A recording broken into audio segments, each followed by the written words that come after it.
Today, Howard shows us a fun twist on a Southern favorite that's good any time of the year. We're baking bacon cornbread in the Mr. Food Test Kitchen. It's really super moist, isn't it? Yeah.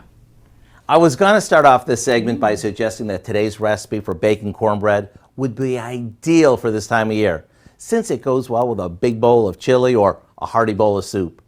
Then I said to myself, this is also perfect in the summer with fried chicken or when it's toasted on the grill next to our burgers.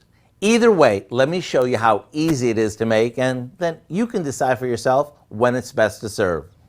First of all, you know it's going to be nice and moist since it starts with a good amount of sour cream mixed with milk, an egg, and melted butter.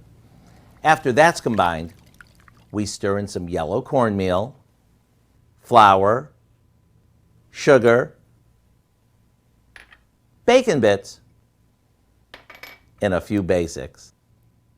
After we give this a mix, we'll pour it into a pan and into the oven it goes. When it passes a toothpick test, it's done. Now it's ready to be slathered with butter, dunked in our chili, or warmed up on the grill. And since it's studded with bacon, you just might make this your new breadbasket staple. To get the recipe for our bacon cornbread, all you have to do is check out our website.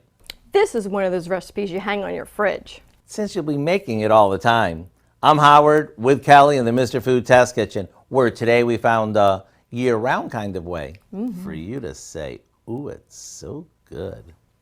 Want it done? And your soup's better too, yeah.